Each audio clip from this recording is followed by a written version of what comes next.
Hello, everyone, and welcome to Still Only 35 Cents. This is the Merry Monday Mailcall Show. It might be Sunday where you are, but it's Monday here, and so therefore it qualifies. I have a number of fantastic guests today. You're very privileged and are hopefully honoured to have a number of finalists at the CBC Awards today.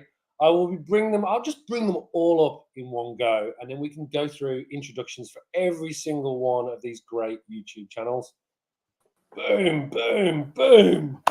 And there is a plethora of finalists for you. A gaggle, one would say. Oh, Ricky, you're on mute. That you're not going to get my vote if you can't unmute. I said hashtag guess so white. Good. Well, good evening to you all, or good afternoon, and good morning from here. Great to have you all. I bet you're all sort of glowing and very grateful, like I am, in terms of being nominated. Who wants to go? For sure. Yeah. Excellent. It's good to see. Yeah, it's great Flabbergasted. to see you. Flabbergasted, yes. But very nice to see us all in that, to be recognised in the awards. So I'm super happy. So maybe we'll do round robin. I think rather than me do the intros, how about we'll go through one by one. Maybe in clockwise. So, Hagan, unfortunately, you joined first, so you get the privilege of being the first to speak. And being as you and I are up against each other in the best new channel, I want to sort of put you in the hot spot first up. I will be trying to find the videos to show you in terms of the nominations. We might do that as we go through the show. But with that, I will hand over to Lettuce Comics, one of the best new channels and certainly been recognised as such. So let's hand you over. Tell the group, tell the chat, tell everybody what it is you do, what your channel's all about, and introduce yourself. Well, I just want to first say hey to everybody that I see. I see Christina in there. Hey, Christina.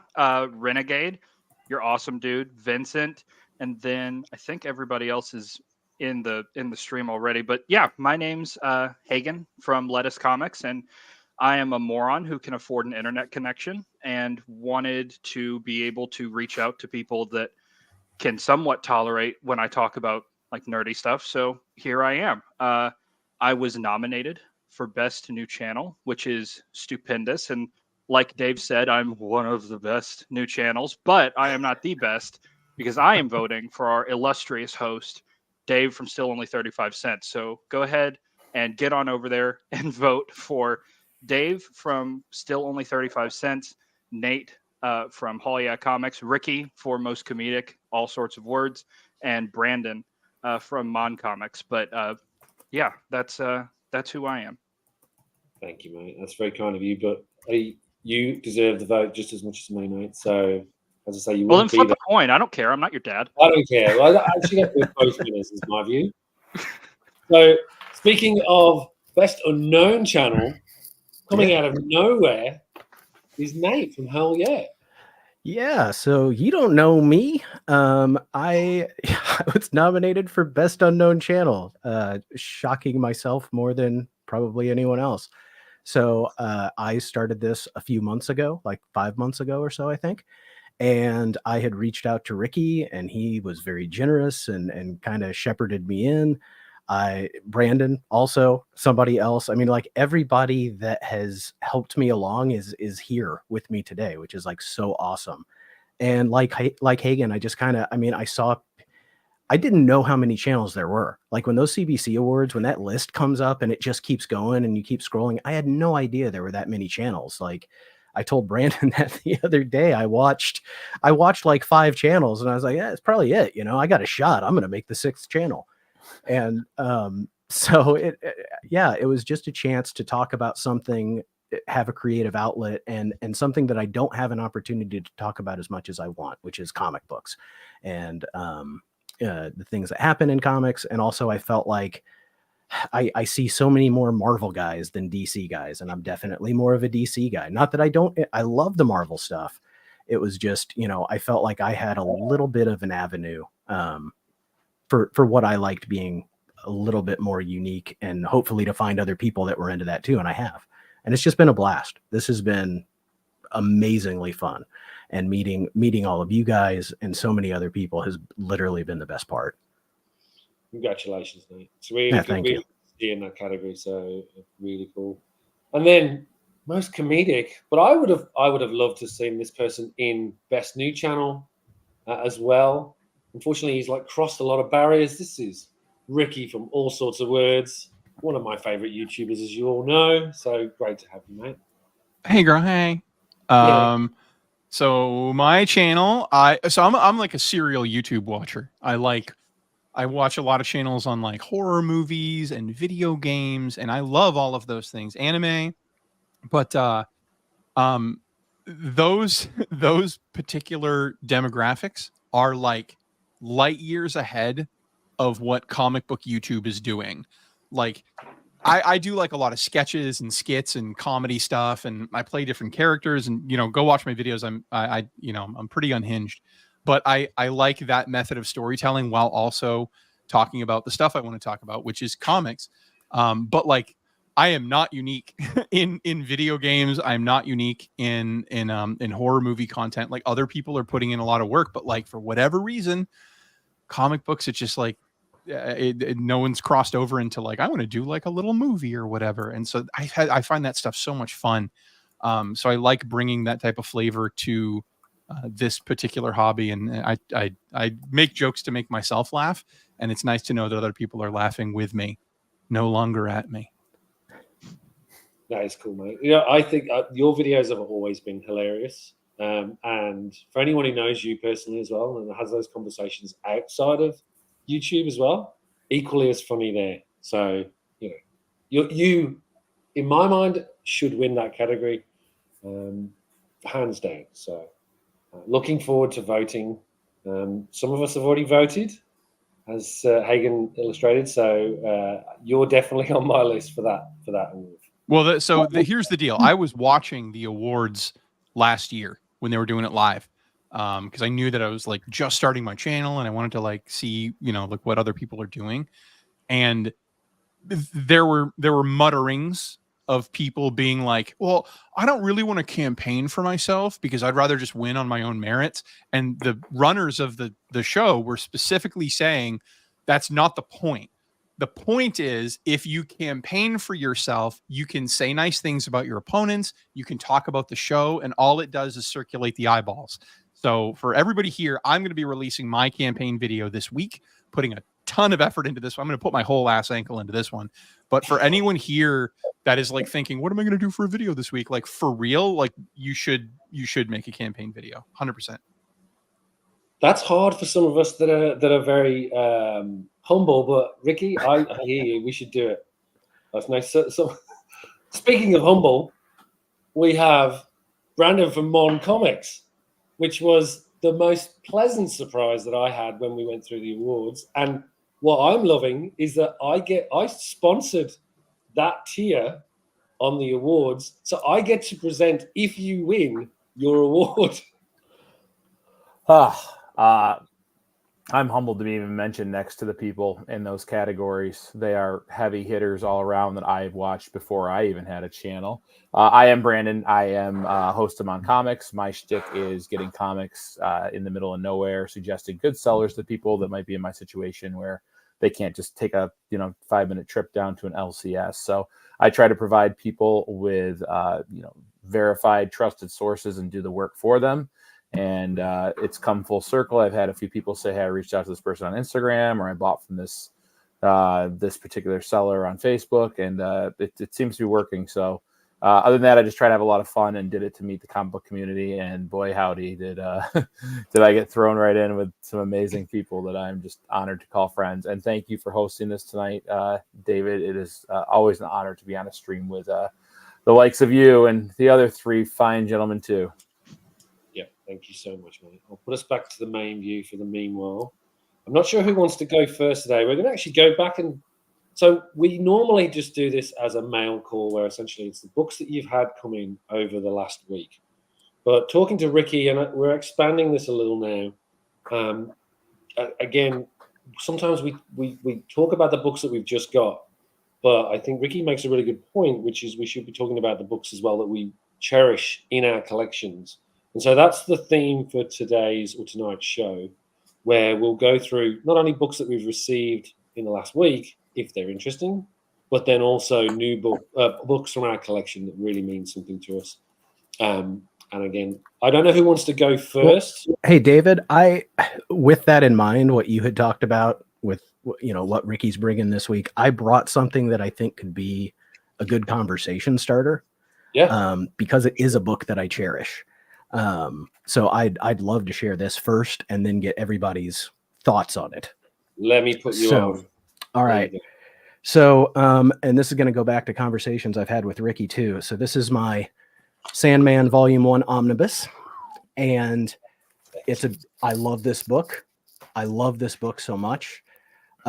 It's something, excuse me, I've been sick for like a week, so I'm sorry if I sound terrible. It's something that I've gotten my wife into. She's reading it.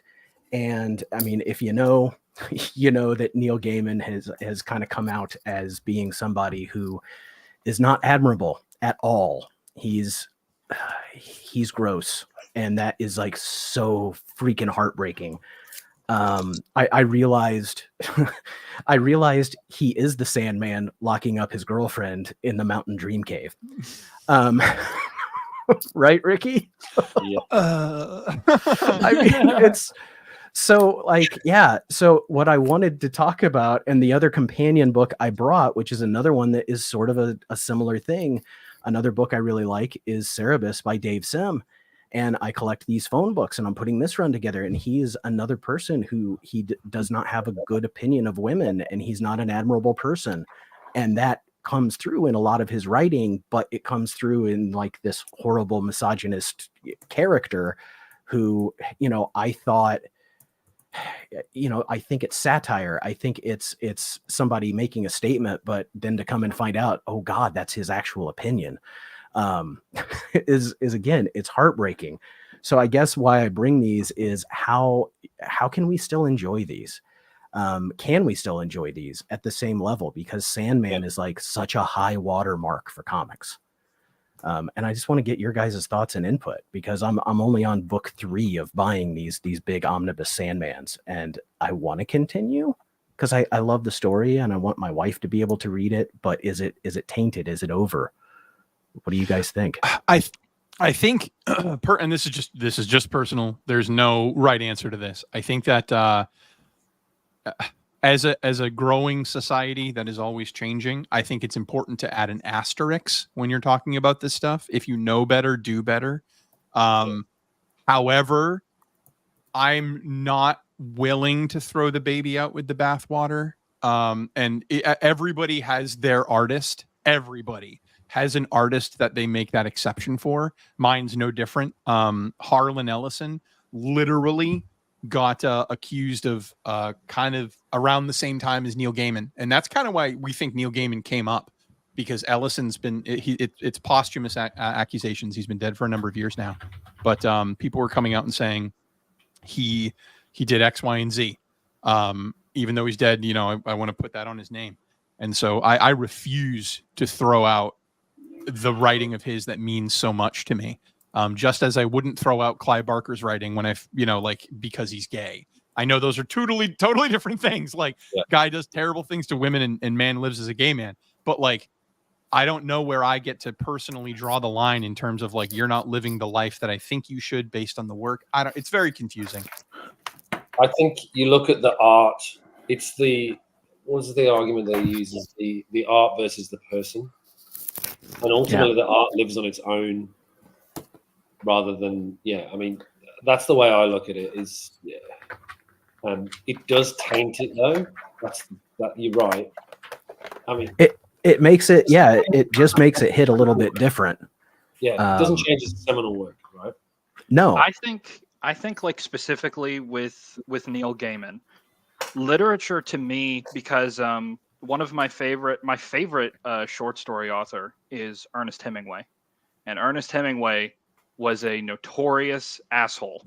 Not a good guy, not a good father, not a good husband, but he wrote A Clean, Well-Lighted Place, and I can't give that short story up. Hills Like White Elephants. That's mine. I'm going to write that down and read that. But with things like literature, it's removed enough for me to where I can fully separate the art from the artist. With things like music, it's harder. Not that I'm like a Chris Brown fan, but I put people in a separate category in my head when I hear that they still like stream Chris Brown's music. With stuff like the Cosby Show. Like, I don't think I can't watch that anymore without thinking about what happened, because it's so right there. But with any art, it lives on past what the original person did with it. I mean, if you look at fan art for Sandman, if you look at artists and writers that are working on Sandman spinoffs now, what they're doing isn't denigrated by the actions of one person. There are a lot of really good, really hardworking, really kind and earnest people that go into supporting these concepts. And like, as far as Neil Gaiman goes, Nate, I know for a fact you can find those omnibuses on like eBay. Yes. Not a penny has to go to Neil Gaiman. I know. If that's your line, you know? Yeah, I've thought the same thing. I also, I mean, you guys are on the, honestly, I bring it up for like reinforcing my own opinion, because it's like, I'm going to still read the books, and I just, I kind of want to hear the same, you know, and I hear that from you guys. This is a current series, Elvira meets H.P. Lovecraft, and she has a comment in it about, you know, what a piece of crap he is. And she says, you know, when this is all over, I'm sending you right back to that whatever racist corner of hell you came from. And it's a wonderful moment where they're doing exactly like separating the art from the artist. And yeah, I think that's what you have to do. If you want to still enjoy these things that Sandman was so important to me. It's the first like really big, what do I want to say? It was just the most creative book I'd ever seen in the comic book medium. I feel like it changed a lot of the ways that I perceived how stories could be told. As far as like hitting the mainstream, I know people have been doing stuff, you know, for years with sequential storytelling, but I just, it is so disappointing. I mean, the TV show, you know, is getting a season 2. And how's that going to be different? And, you know, he's the creator. Is he getting money from that? Is my Netflix subscription helping him stay propped up? I don't know. Well, so that's another moral discussion that everyone has to have individually. You can't have it en masse, but like, so there are probably 2,000 people involved in making a paycheck off of that Sandman television show. Do I have a right to tell all those people to, you know, kick rocks? Because like, oh, I'm sorry that you attached your name and your career to a guy who did some gross stuff. But like, now do I have a right to say you shouldn't have a job and that show could be canceled? That's a small city of people making money and like living and feeding their families off of this. I don't know. Like, should Papa John's have closed down because of that rant? No, they should close because the pizza was terrible. Have you guys ever seen The Good Place? It's a show on NBC, or it was. Yeah. There's a concept in that show that talks about how every action that we have in a modern society is tied to thousands and thousands and thousands of decisions that we don't know that we're making. Like, you buy a tomato at the grocery store, and in some way you're co-opting like a Colombian death squad. Like, and that's not. It doesn't make you a bad person. It just means that living in a modern society is complicated. And I think that if you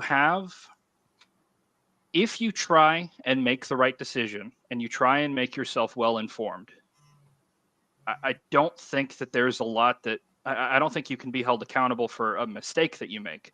Like, even though we wouldn't, let's just take Neil Gaiman, even though we wouldn't buy like a new omnibus because we know that it goes to Neil Gaiman now, we still would have bought it 20 years ago when all this happened. So we were still unknowingly supporting that, but it's the intent that matters.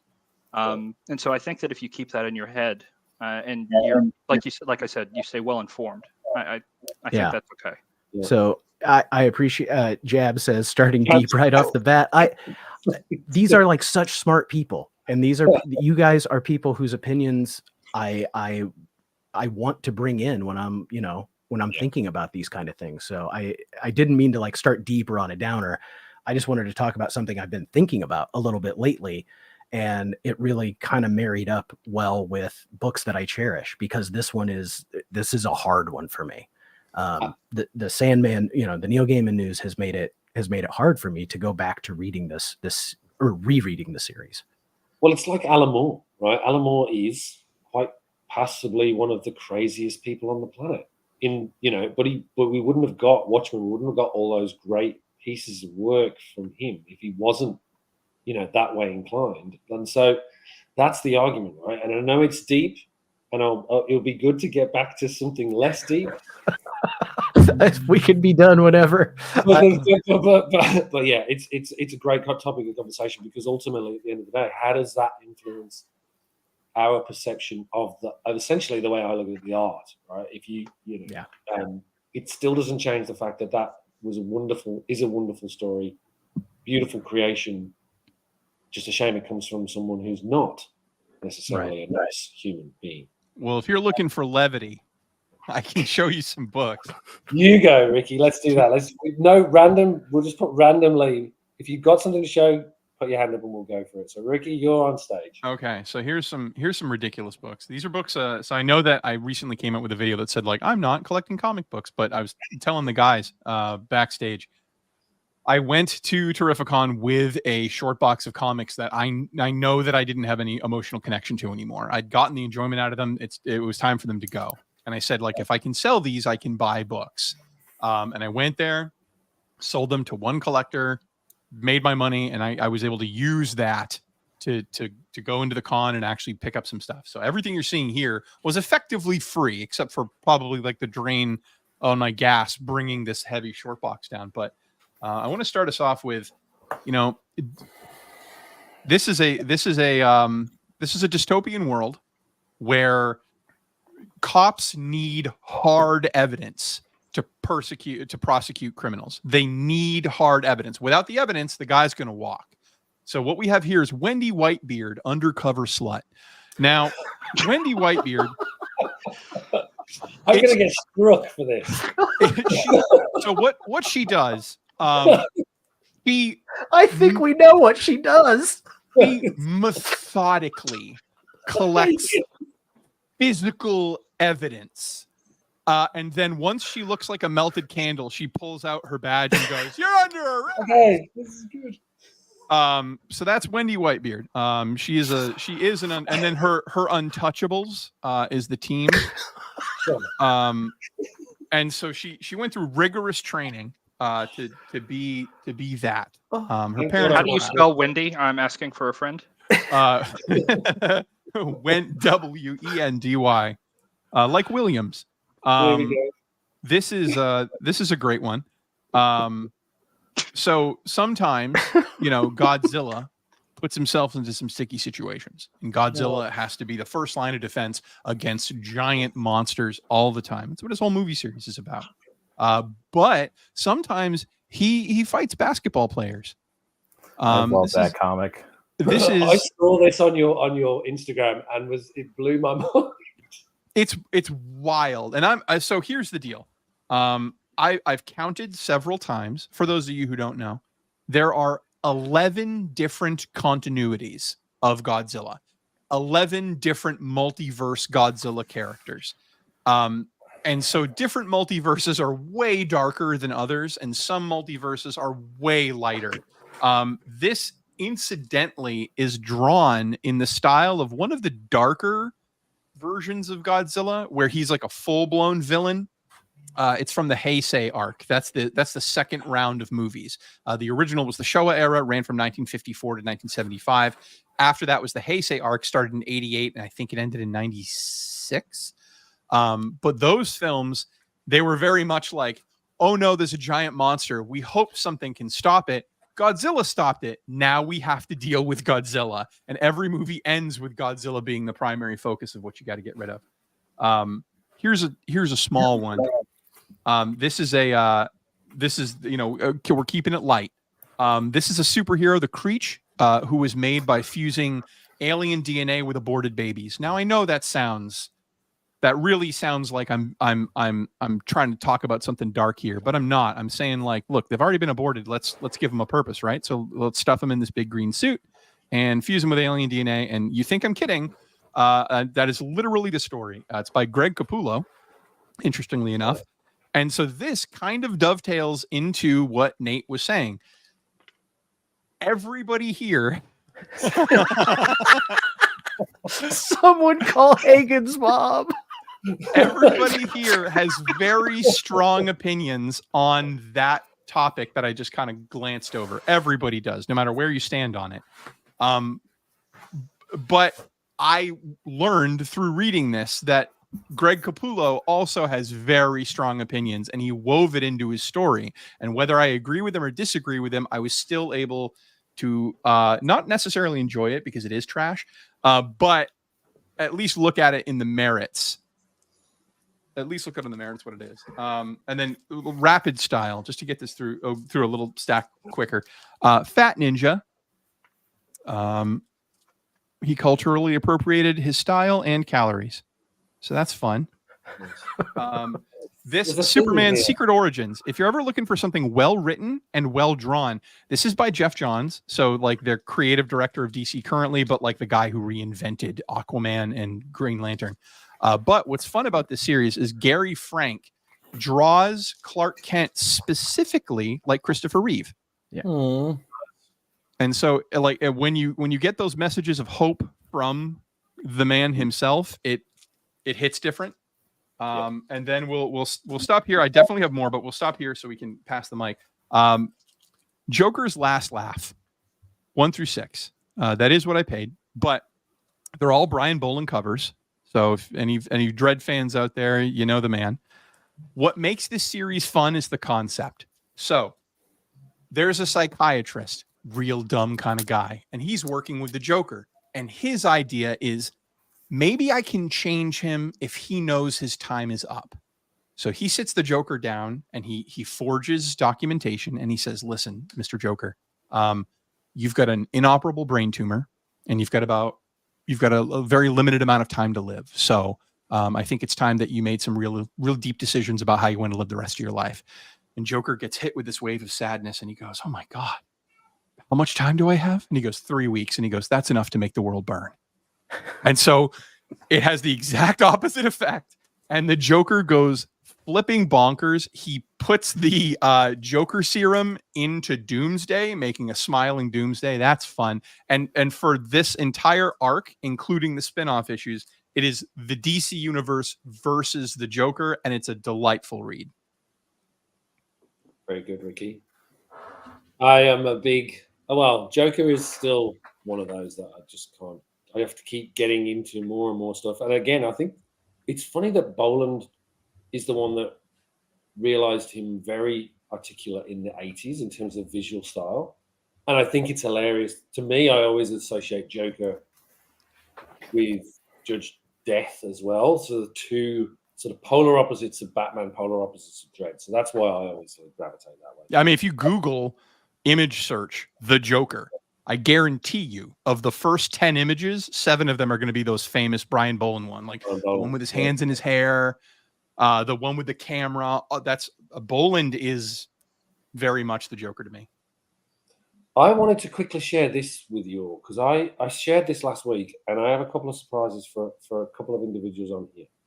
I won't take too long, and then maybe we'll switch to Brandon because I know, Brandon, you've got to leave slightly earlier as well. Yeah, I got my stuff ready. So, but let's see what you got, Dave. I'll show you quickly because this we tried to show last week, but it didn't work.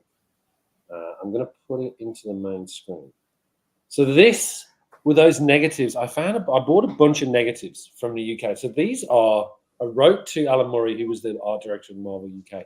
These are essentially negatives of the original art that was sent to the Marvel UK offices. And I've got a whole host of them. Now, the one I wanted to show here is Captain America's bicentennial. So they took proper full-size negatives of the original art that was sent from Marvel US to Marvel UK to do the reprint. So these, to all intents and purposes, you can take these to a photographic lab and have them blown up to full size pieces of art because they're essentially taken from those original artboards. So I thought it was interesting to show, and I've got one of the things I wanted to show you, Hagan, in particular, given your love of Captain America. Who told you that? Some random. I love the fact that I got a Steranko foam cover in its full form, and you'll notice I bought a light box specifically so I could show this to the crew. So as you can see, it's as you get more and more detailed, you get the entire. Like, that's a real full. So you could blow that up to a huge size. So just amazing that they, in the old days, they had to sort of take negatives like this so they could then store the artwork. They couldn't scan it in like they can today.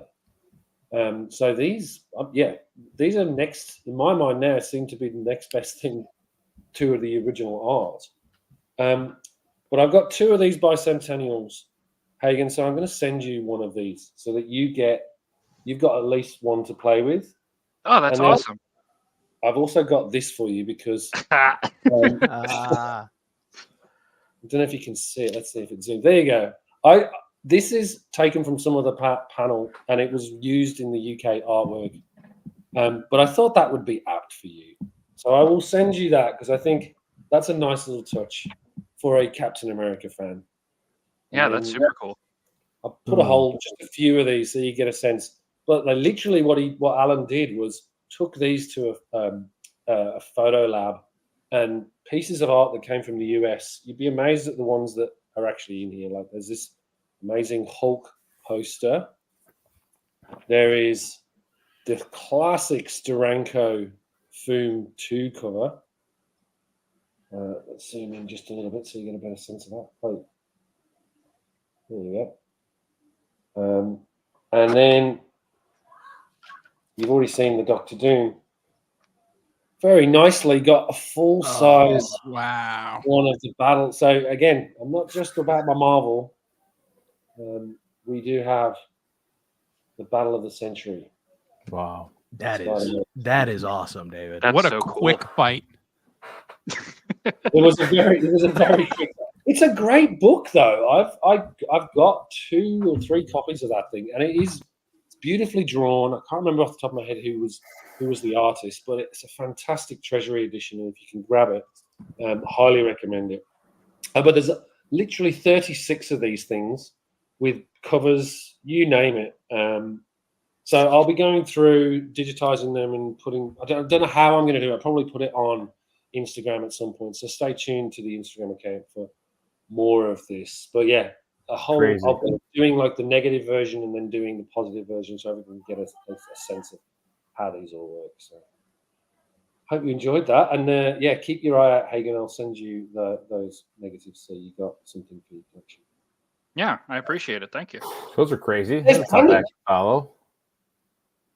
Sorry, mate. I threw you in the deep end. No, it's all right. I brought, you said some recent pickups and like books that, favorites from our collection. So I did like a mix of both. So I got three and well, you'll see. Anyways, I had to go into work overtime today because the Colgate University students just got back, and I like to make it for money. And my coworker had put this on my desk, who collects comics. He's been into it big time lately. I didn't even know this existed, and I just was floored. But it's Monsters #1, and It's got all the pre-hero. There's Doom. Here's Fin Fang Foom being ridden by Man Thing and Devil Dinosaur, and I was like, I didn't even know this existed. I was like, what? And what I love about this, it starts with a regular story with a teen and a monster, and they're talking about this monster book they discover, and then they goes to Anatomy of the Monstrous, and then this is my favorite part. Japanese style breakdown of each monster. So I love when books this is Fin Fang Foom. Let's get the camera. So it tells about his brain. It tells about his strong acid, high pressure energy Bakura, what he can do. So every page from then on is a different monster featured throughout Marvel's history. And it has like, the like cutaway so you can see the physiology of the creature. Of course, it's got my boy Ted there. It's just wonderful. I didn't even know this book existed. They would make sweet posters, side quest. So I was really grateful. This is Mangog. I think his first appearance is actually in Thor 155, which is actually a 1968 book, but he's like a god hunter. He can sense God from tens of thousands of miles away. He can transform into Odin. Powerful monster. So this was this was right up my alley, and I was like, wow, didn't even know that existed. But I'm a silver bronze age mostly, but a lot of you guys have gotten me into the newer stuff. This was a Terrificon pickup. Big Me McFly sold me 10 issues of this, and then David Mack was there signing. So it's the David Mack Something is Killing the Children Virgin variants. And Big Me sold me 10 issues. I went and said, do you mind? I'll pay for 10 to sign. He was like, absolutely. They're all beautiful. I just brought number 1. Of course, I think he was creator of Echo and did the work on that series, which is I just love him as an artist. And this to me is a home run because not only is it beautiful art, but I love the stories inside. So these aren't going to get slabbed or anything. I'll keep them like this so I can now read the first 10 issues and enjoy the art. This next book, I'm just still riding the high. Ricky's going to be sick of it, but I'm going to show it for probably like a month. But this is the fabled book that I was able to get signed by Keanu and Ron Garney after Ricky and I suffered for 8 hours, and but also had a lot of laughs in the meantime. I wish you guys could have been flies on the wall. Making fun of the people on Facebook that were crying. I couldn't make it there, and meanwhile, Ricky's down there at 5 a.m. So really cool. I'll treasure this forever. So those are like recent pickups and modern books. And then I've got just a couple of my favorites, but this was also, my main book. Silver Surfer #4, great Buscema cover. Like if you're going to talk about great Silver Age Marvel covers, this is right up there in the Mount Rushmore, I feel. Yeah. And it does say signed by John Buscema. John Buscema written in ink and first page. So Brandon, there's a good point on that. Are you going to get that JSA'd? I want to for certification reason. And then, you hear about all this Bendgate coming out now with CGC and, inner books being bent in the inner well and stuff, and them coming out and doubling down and being a little bit of bending is okay. And it's like, go ahead. I'm like on that one. I've got a whole bunch of boxes I haven't unboxed yet from CGC, and I'm nervous because I haven't looked to see if they've got the Bendgate. I haven't noticed anything with mine as yet. I think with that one, because it's a square band, it's a bit more problematic. Because if that bends, you're really screwed, right? That's what I'm worried about. Maybe I just settle down. Like, I've really enjoyed getting a lot of raw books lately. And this is a big cover book. I do want it certified eventually. Maybe I go CBCS. Maybe I just say I don't care about what everyone thinks about the market leader and send it to CBCS if they're going to do a better job and can tell me it is in fact John Buscema's signature, and encapsulate it. But here's the thing: why don't you just get those clear backing boards and Mylar, especially if you want it. Did you buy that in the slab? Mm-hmm. Right. So, I mean, if you want to enjoy the signature as well, because you've probably never seen it. Right. I don't know. I'm sure it's his signature. I mean, 99% of the time is the creative people on these books signed inside the book, but yeah, I might crack it and do just that, David. I'm not sure. Okay. 2 of my favorite books from my collection, then I'll be done. Weird Science #19. A great Wallace Wood cover. This book was used in reference in Seduction of the Innocent, but it also has known for a Ray Bradbury adaptation and biography. Ray Bradbury blew my mind as a kid when people had me read his science fiction, and I loved it. And I just think this is a great, cool pre-code science sci-fi zombie horror cover. 1.5, whatever. Spine of cover completely split and reattached with tape. Cover detached. It's from 1953. And the fact I'm holding it is just a miracle in it of itself. Yeah. So I absolutely love this book. I love the trade dress. I love a little bit of the history before the Comics Code. But I haven't shown this book in a while. My all-time favorite jewel.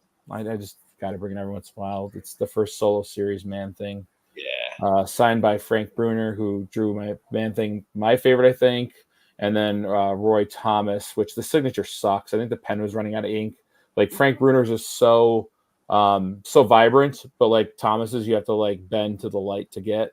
But I just adore this cover. It was like one of the first bigger, more difficult books I picked up when I got back into collecting. It was a 9.4 when it was just signed by Bruner. I sent it into CGC, rolled the die, and had them press it, and it came back a 9.6. So it was a double-edged sword, right? Like the signature is not that bright, but the grade got bumped, so it's like whatever. So that's what I brought to share with you guys tonight. A little old, little new. That's brilliant. I am jealous of the Man-Thing. Well, I'm waiting for Ricky to pop in with Man-Thing. It's just too easy with him anymore. It's like freaking T-ball, like giant size, like it's just that's too easy for Ricky fodder. See, Brandon, the thing that like I use you as a mental example when I think about like your monster collection. Stay in comics long enough and you will find yourself collecting the weird thing that nobody cares about. You will find it. Like just stay in it long enough. Like I became the crypto collector and like Brandon is the Marvel monster collector, but I know he started off very much with like, the same Silver Age superheroes that we all love. Mm-hmm. But like stay in the hobby long enough and you'll get weird with it. I'm going to go right down your path, Ricky. Absolutely. Don't take this the wrong way, Hagan. Speaking of weird, we've missed you. What was that? Weirdness. We're coming for some normalcy in terms of like Captain America. Is this normal? I love that. I've always loved that this cover. is Captain America number 405. We were talking about books that like you have in your collection that you love. And not everything has to be Sandman, Sometimes things can be dumb. Not every meal you have has to be steak. Sometimes you just want Skittles. And Nate, I have to show you the first splash page on this because I know you have a thing for transformations. Yeah, that's how I get weird.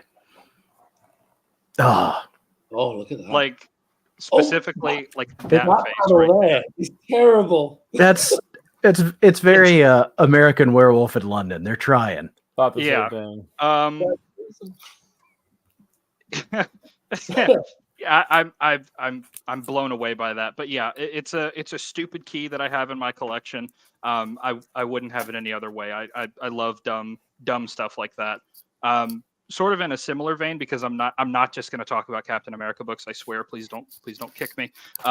I did finish the annuals for Volume 1, so I have all of those now, and I need like 60, 70 more issues in order to have everything from Volume 1, so that's cool. But I was rooting around in a dollar bin the other day, and I saw this. This is Dark Blood. I forgot who it's in print by. But anyway, it's called Dark Blood, and it follows a former Tuskegee Airman. That's Boom Studios.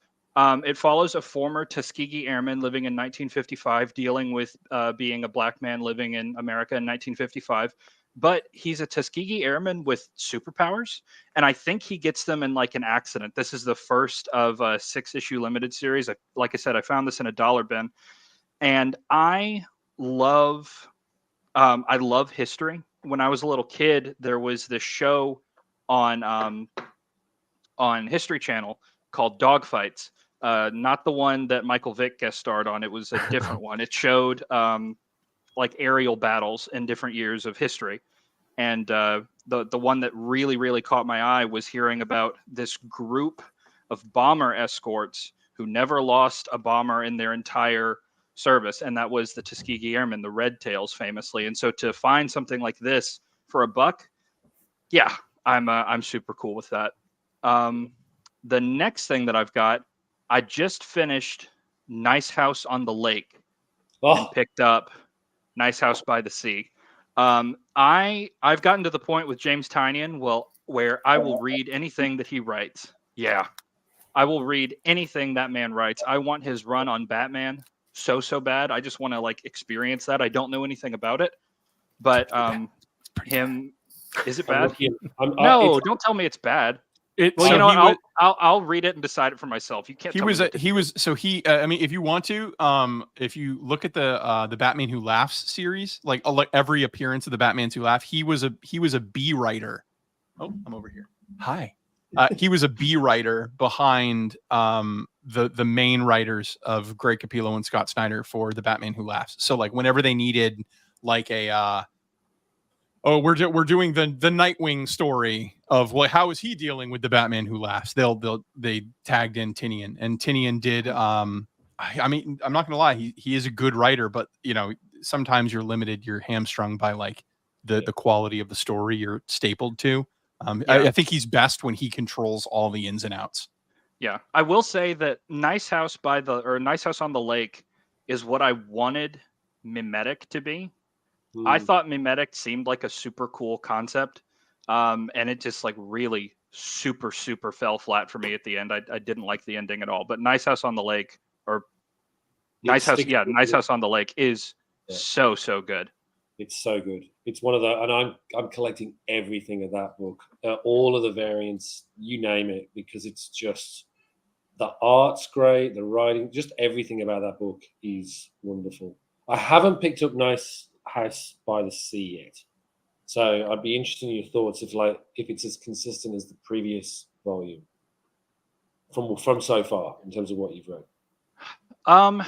It's definitely different. I don't know how deep into it I want to go, because if there are people that haven't read Nice House on the Lake, then read you won't that. get it. It's so it's a massive spoiler, right? Like you can't get to the end. I can't imagine you getting to the next volume without even remotely spoiling how it ends.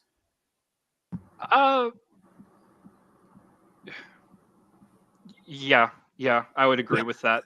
And Brandon, I know that you've read it, so I know you know why I'm like sort of flopping on that. But yeah, read the first one. It's 12 issues. Just knock it out in a day. You'll be fine. You have to. It's so good. It's one of my I don't normally go and really nuts on recommending a book, but that one absolutely. So Hagan, back to you. No, you're all good. I only have two more things. So if we're doing another round of this, then I can wait. But if we're not, then I can right now. Well, just keep going with the two, because as I said, I think Brandon's got like another 10 minutes, and we generally would do about 10 minutes anyway. And I still need to be able to give you all another shout out for your CBC Award nomination categories as well. So okay, well, the second to last thing that I'll share is go and support your local library, because Nate told me about Essex County, and I really wanted to read it. This is by Jeff Lemire, and I didn't want to buy it because I didn't have any money at the time. So I asked my library to get it for me, and they were able to. It's just a beautifully told and beautifully drawn story. It's very stylized, but the stylization has a purpose. There are some stories that you will read and the art is just like kind of crazy and out there, but it doesn't add anything. The art for Essex County gives you the same feeling of the mundane misery that all of us feel from any given moment. Just the fact that things happen in our lives that aren't how we want them to happen. The art style perfectly pulls that across, and it's not juvenile, but it's really hard to do amateurish art in a good way. I hope you know what I mean by that. And this is done exactly that way. Like it's broken and it's janky, but all of that serves a purpose. And it's like a marriage of the art and the story that is fantastic. And I like, this is a thick book. Don't be intimidated by that. It's comics. It's mostly text bubbles and stuff, I got that at 1 o'clock on Saturday, and I was waiting in a parking lot, and I finished it in 2 hours because like I could not stop reading it. I'm going to read it again before I have to turn it back in, but it's fantastic. So for me and Nate, read Essex County. It's great. And you did. You read thing, that quick, man. Yeah. Like you texted me and then you were done. I got excited. The last thing that I'll show for any anime nerds out there, I have something that might appeal to you, but it also appeals to me. I'm not a huge anime person. There are a select few that I like, but I'm not a huge anime person. I do really love sports, though. And yeah, Ricky, I see you there. But if you are a fan of Dragon Ball Z, back in 1990, Dragon Ball Z did a collaboration with McLaren Honda Formula One team. That's, if you know Ayrton Senna, he's the one who was driving for that. It's a really famous team. But they did this. This is Shonen Jump from 1990. It's 21-22. And it is a collaboration between Akira Toriyama and McLaren F1 team. And it's got art in here. Well, first of all, it's got an entire like picture of Ayrton Senna. And then it's got in Japanese like a breakdown of all of the teams. And this is like right up it's right up my alley, but in sort of keeping with the theme that we have for today, I am not keeping this. This is a Christmas present for one of my friends, but I'm going to put it up on my wall and like pretend like I own it for a little bit. So he doesn't care that I'm doing that. And he's never going to watch anything that I make. So it's whatever. But yeah, I just thought that was really cool. And shout out to Hayden from Next Gen Collector for turning me on to the guy that sold that to me. Very cool. Very cool. I had a couple of points on that. So the library piece for Essex County, going back to our first discussion, that's another alternative if you want to read these books and not necessarily contribute to the people that made those books, given the situation. And you get to support your local library, which is always cool. Yeah. I think the other one I wanted to mention, and you showed this last week, was that Invaders Now cover. I wanted to let you know there are Virgin variants of those, of all. There are 5 covers in total of that, all of them by Alex Ross. I don't have one to show right now. I ordered them all over the last week. Every single one of them, the Virgin variants, one of them is signed by Alex Ross, so I'll be getting that graded. But thank you very much for pulling me onto that, because those 5 covers are phenomenal. And well, they won't be virgins when you're done with them, but I hope you enjoy them. To Nate's point, schmutz. Schmutz part 3. So, okay, so we still have 7 more minutes before we call it quits, I think. Did anyone else have any more books to sort of finish us off? Have we got one to go out on a bang? Yeah, I got some stuff I picked up today. I went to a show today. I saw your post that you had gone to a show. So yeah. So I went down to Bloomington, Indiana. They had they do it every year, toy and comic show, and it just keeps getting like bigger. Well, the show itself doesn't get too much bigger, but the people going there does. I guess there was like an hour wait to get in, and me and my friend Eric actually waited to go down. So I'm glad we did. So these first 2 are definitely Ricky's fault, but there's a vendor there who has 4 for $1. And they're not bad books at all. So Ricky, I got my first 2 crossed. Yeah, I know. So I got good for you. I don't think I could handle it. 25 cents a piece. It's fine. Okay, so I mean, Avatar as a company, like Warren Ellis, another troubled creator and one of my favorites, he wrote so many great books for this company. So like, this was one that went under my radar. So I am excited to read it, though. You know, I also know it's going to damage me. This one, speaking of Alex Ross, man, Dog of Steel. I saw this and said, hell yeah. So grab this. Ricky. Is that what giving your crypto? Is that a Ricky cover? What's that? Is that a Ricky cover? Oh, I'm sure Ricky likes it. I do have that cover. You should read it. If you don't need to read the entire series, it's like 4 issues of Superman fighting this like absolutely like useless villain that nobody will ever talk about again. But at the end of the issue, he's telling all of Metropolis who's like watching this big fight, he's telling them all, hey guys, like this is your dog. You know that, right? And then everybody in Metropolis, the last panel is them petting his good floppy face. So if you like Crypto, not just for the cover, you'll love that panel. I love the Super Pets. This was the only, I saw a lot of Lois Lane and Jimmy's, but this was the only one I picked up, even though it's later down the run. Jungle Lois.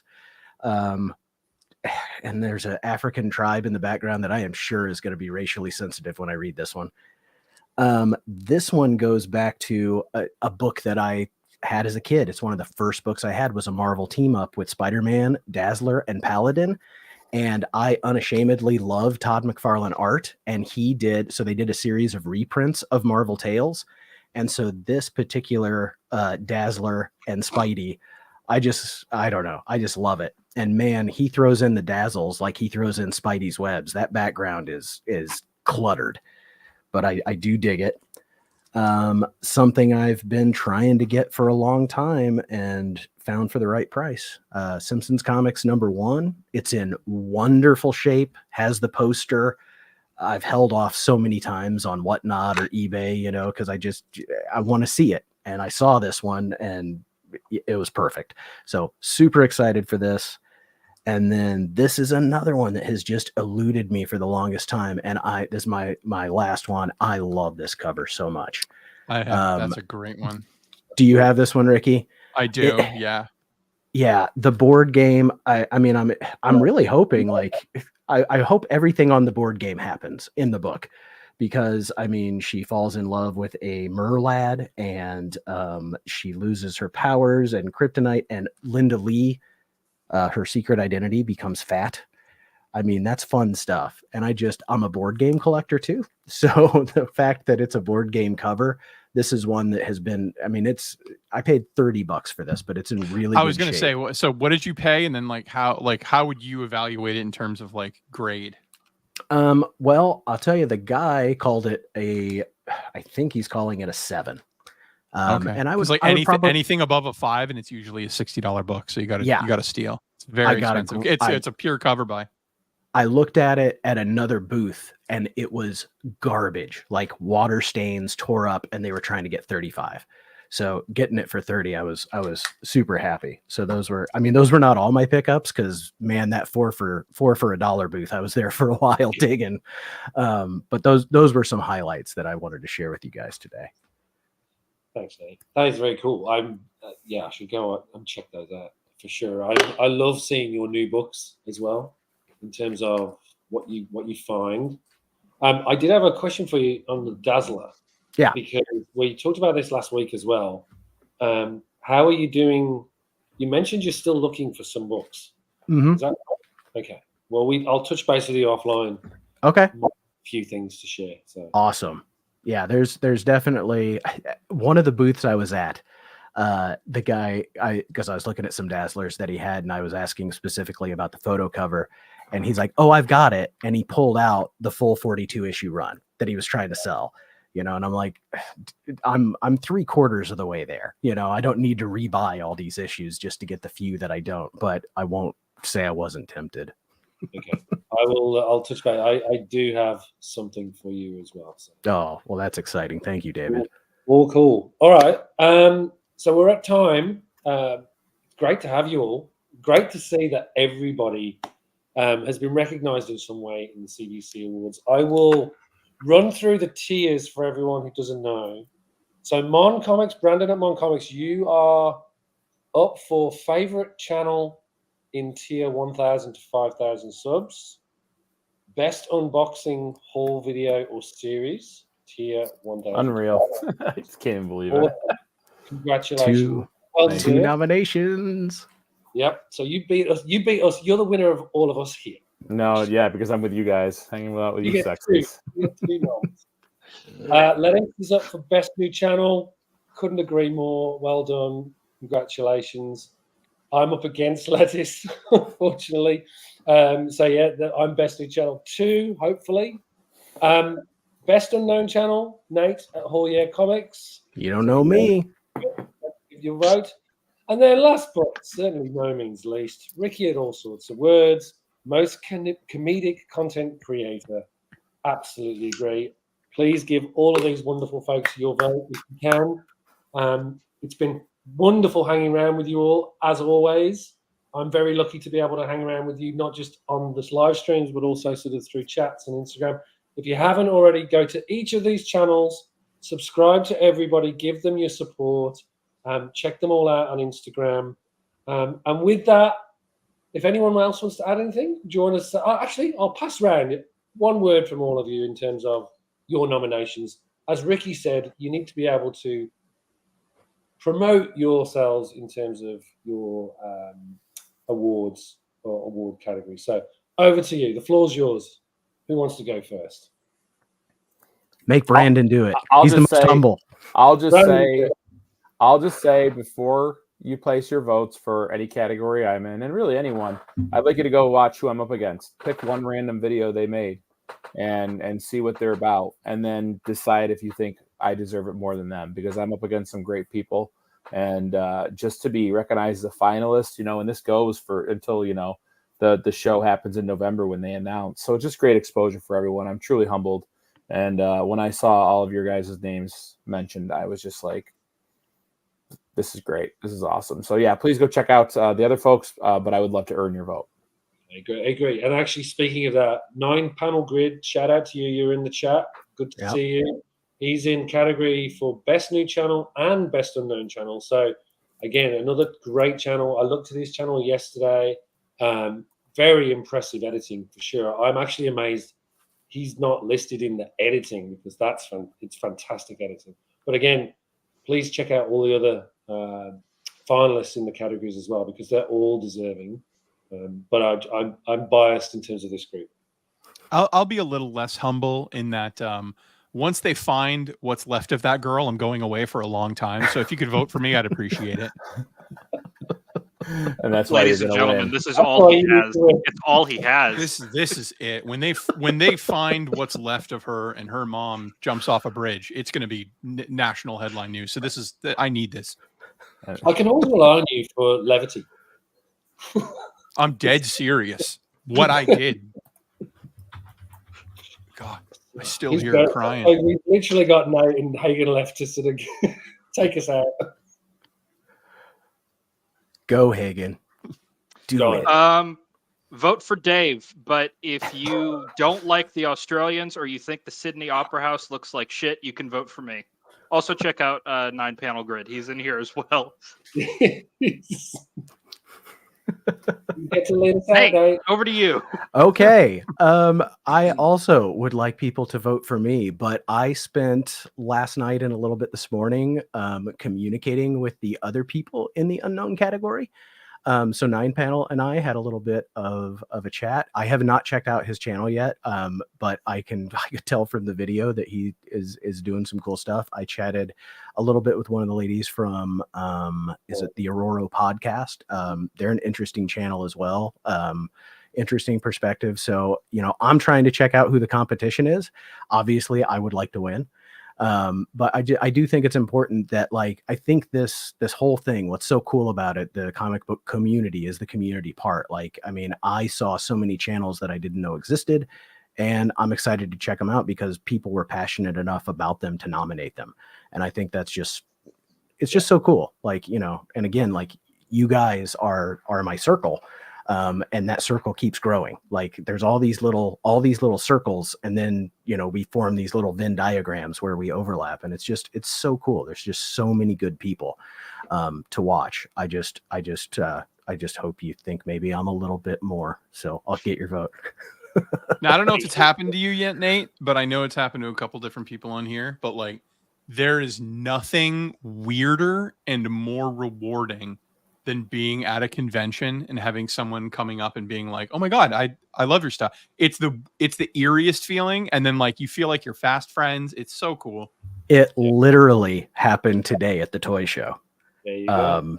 yeah, so I saw a guy came up to me. He's like, "You're Nate, right?" And yeah, so there, I took a picture with him. Oh, that's cool. Chris, we follow each other on Instagram, and yeah, that You wanna come say hi? was weird and Come cool. here. Yeah, it's the best moment when that happens. And to Ricky's point, it's unexpected. It's Hey. always, hey, hi. Visitors. Oh, very cool. All right. That was a perfect ending. Thanks, Nate. Great to see you all. I'm sure we'll catch up again very, very soon. If I don't, I'll see you on the streams. But thank you all. And thanks for everyone that joined. Great chat today as well. So really appreciate it. And with that, take care of yourselves. Until the very next time, we'll be here next week. And as I say, go vote. We'll see you soon. Vote for Dave.